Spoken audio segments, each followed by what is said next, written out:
Today pala is nagluto ako ng Bicol Express, my version. So, let's start. So, dito sa isang kawali guys, ayan, maglagay lang tayo ng cooking oil. Para dito natin igisa ang ating mga bawang, tsaka yung sibuyas, ganun, at saka kunting luya. So, gisa-gisahin lamang natin to guys hanggang sa maamoy natin yung aroma. Kasi mas masarap kasi sa luto natin is nagisa ang mga sangkap na ito. Like bawang, sibuyas, at luya. Ayan.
At this time guys, pwede natin isunod ang ating manok dahil nagisa na natin ng maigi ang ating mga sangkap ng and then ihalo-halo lamang natin ito mabuti.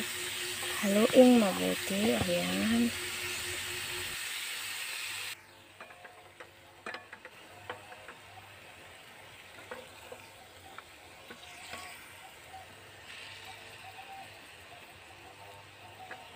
Tapos tatakpan natin ng mga 5 minuto. Ayan.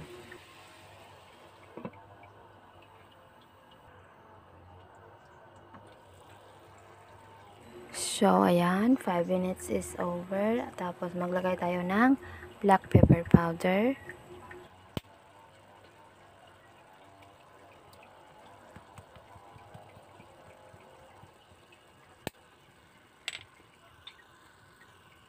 At ilagay na rin natin ang ating kalahati ng chili. Ayan, Thai chili ang ginamit ko or yung siling panigang baga.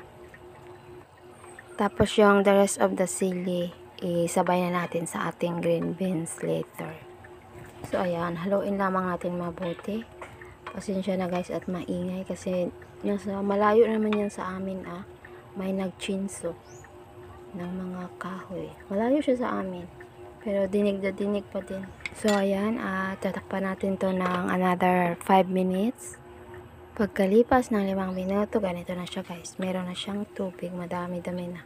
Hindi ako nag-add. So, ngayon is, ilagay natin ang pangalawang piga na gata. Ayan, so, ito yung pangalawa. So, medyo hindi siya masyado puro. Ayan, tapos tatakpan natin to uli at pakukuluin. Saka natin ilagay ang ating yung unang piga na gata.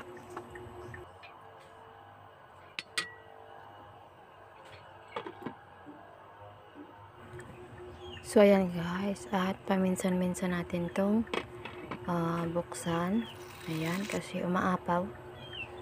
So ayan, okay na to. Pwede natin ilagay ang ating green beans. Ayan. Tapos isabay na rin natin ang ating unang gata. Ayan, yung purong gata. Pero bago ang lahat, haluin muna natin itong green beans natin ng maigi. Ayan, haluin natin lang maigi. So, napansin nyo guys, hindi nga pala ako gumamit ng maggoong alamang dahil may allergy yung anak ko. So, bawal kami doon. Ay, ako naman is hindi bawal, pero yun siya kasi nangangati siya. Kaya yun. Huwag na natin ipilit ang mga bawal.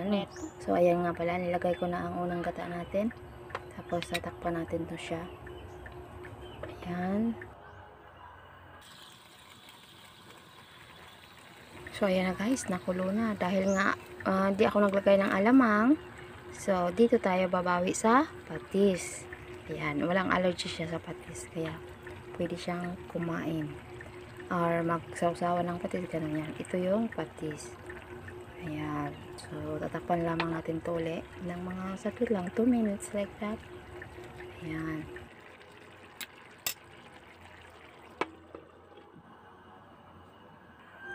So, ito na guys, ang version ng aking Bicol Express. So, ayan. It's it. This is ready to serve.